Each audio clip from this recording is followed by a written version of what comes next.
an eerie shadow appeared high in the sky. Finn took a closer look. A shark was actually flying among the clouds. He was instantly freaked out. How could there possibly be a shark at this altitude? Finn thought he was hallucinating.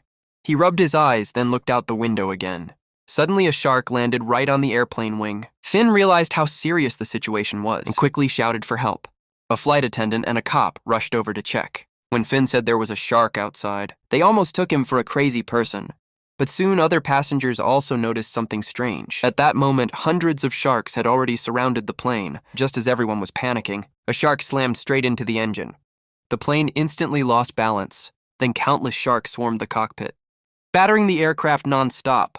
The plane side was ripped open in seconds, and passengers without seatbelts were immediately sucked out by the powerful airflow. The flight attendant was still trying to comfort the passengers, but in the next second, a shark flew directly towards her. She was instantly done for meanwhile. The co-pilot had already been dragged out of the cockpit by a shark, left dangling helplessly outside the plane. The captain quickly got up to rescue him, but suddenly the cabin pressure went wild and both were. Instantly blown away. By now, the plane had completely lost control. Finn stared at the wide-open cockpit door and fought through the strong wind stepping into the cockpit. He grabbed the radio and called for help.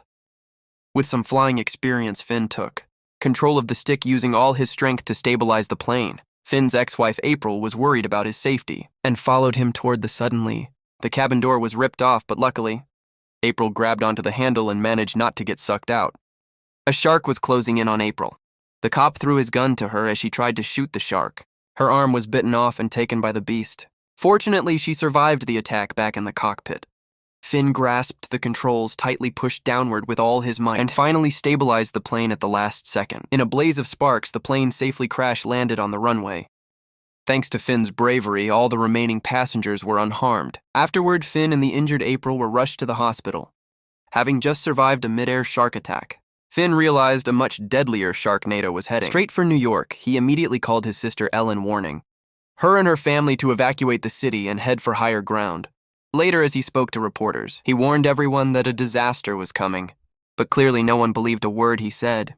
Finn's sister Ellen and her daughter Maura were on a boat admiring the Statue of Liberty. Suddenly, a shark leapt out of the water and clamped down on a tourist's head. Seeing this, Ellen quickly pulled out a stun baton and zapped the shark with a jolt of electricity. The powerful current instantly fried the shark, but their poor friend was already beyond saving. At the same time, news reports announced that a rare sharknado had formed at the edge of the city, bringing countless sharks hurtling toward New York at incredible speed.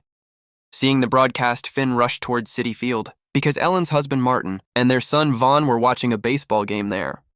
When Finn arrived, he urged them to escape immediately, but no one took him seriously. It wasn't until the terrifying sharknado appeared that people finally realized how bad things really were. The stadium erupted into chaos. Everyone scrambled in panic. A young girl, frozen in fear to protect her, a former baseball star, grabbed a bat and smashed a flying shark 400 feet away with a single swing. Under Finn's lead, the crowd rushed into the subway station. Just when they thought they were safe, disaster struck again. No one expected sharks to come flooding in along with seawater. One unlucky passenger couldn't dodge in time and became dinner for a shark. No one could believe they were now fighting sharks in the subway. Finn quickly called for everyone to run forward to buy them some time. Finn took on a shark head-to-head. He grabbed a baseball bat and jammed it into the shark's massive jaws. But the shark's teeth were too sharp and the bat snapped instantly. In a desperate move, Finn grabbed the broken bat and stabbed the shark straight through, taking it down. After the crisis ended, Finn grew even more worried about Ellen and Maura's safety. Just as he was about to leave, someone pointed behind him. Finn turned around and saw a small shark clamped onto his side. Without hesitation, he yanked it off and tossed it aside. The group made it back to the surface and hopped into a taxi. By now, the city looked like a living hell. People were running for their lives in all directions. One moment a man was holding up a cardboard sign, the next moment he was shark food. Another man ignored others' warning and ran back to grab a fallen suitcase, only to be crushed by the collapsing Statue of Liberty. Meanwhile, the news kept broadcasting weather updates, urging everyone to evacuate immediately, but Finn, desperate to find Ellen and Maura, told the group to gather any weapons they could find to fight the sharks. Finn headed to a pizza shop to ask an old friend for supplies. Just then, a shark crashed through the ceiling, but luckily his friend reacted quickly. Together, they took down the shark. The group armed themselves and regrouped, ready to head toward the top of the Empire State Building. As the ground gave way, the entire city was suddenly flooded by seawater. Finn's taxi stalled with countless sharks swimming all around it. In a split-second decision, Finn climbed onto the roof of the taxi, used the sharks as stepping stones, and leapt to safety. Meanwhile, the Sharknado kept raging on, tearing apart buildings in its path. Just when it seemed like things couldn't get any worse, the TV news delivered an even more horrifying update. 2 Sharknadoes were about to merge. This was definitely a scene like nothing you had ever seen before. Countless sharks rained down from the sky. Terrified crowds on the ground scattered in all directions. The falling sharks started attacking people everywhere.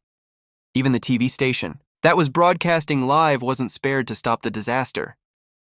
Finn and his crew headed to the rooftop of the Empire State Building. He planned to use a Freon explosion to create a shockwave that would force the Sharknado to change direction. But how to get the Freon inside was a big problem. Finn's friend Sky suggested they build a makeshift slingshot. Finn quickly strapped the Freon canister, lit it, and fired it toward the Sharknado. However, the blast barely made a dent in the raging storm. Refusing to give up, Finn strapped 2 Freon tanks together. Just as he was about to launch, a shark came flying straight at them. Sky swiftly drew her sword and sliced the shark clean in half. With another explosion of Freon, the Sharknado finally started to weaken. Massive numbers of sharks were blown apart, falling to the ground like flaming meteors. Seeing that the crisis wasn't over yet, Finn grabbed Sky and rushed back into the building. But the power system had been destroyed. They had no choice but to take the stairs. Then they ran into Ellen and her family, who had come looking for Finn. Suddenly, a flaming shark burst into the hallway. Everyone turned and bolted downstairs. Another shark blocked their path, and in the critical moment, Finn ripped a fire axe off the wall and took the shark down with a single blow. He then hacked open the door lock, making sure everyone escaped safely. Before leaving, he turned back and killed another shark that leaped out from the flooded stairwell. Soon Finn found the mayor. The mayor begged Finn to step up and save the city. For the safety of his family, Finn agreed without hesitation. While Finn was delivering a rousing speech, a shark came flying straight at him. Without even flinching, Finn coolly revved up his chainsaw and sliced the shark clean in half midair. The crowd went absolutely wild, cheering Finn as their savior, with the hopes of an entire city on his shoulders. Finn returned to the rooftop. He planned to use a freezing agent to shut down the Sharknado for good. But at the last second, the power cable snapped without thinking. Finn used his own body as a conductor to detonate the freezing agent. The Sharknado immediately lost its strength, splintered apart, and sharks began crashing down to the ground. People on the streets grabbed whatever weapons they could find and unleashed their fury on the falling sharks. Even while flying through the air, Finn stayed busy. He grabbed a chainsaw, sliced a shark into pieces in midair, and caught hold of a rope to swing onto another massive shark using the giant shark as his ride. He made a perfect landing on the tower's top. Finn returned to the ground, safely hailed as the hero who saved the world. He once again proposed to April, and this time she happily accepted. After all, who could ever say no to a hero like him?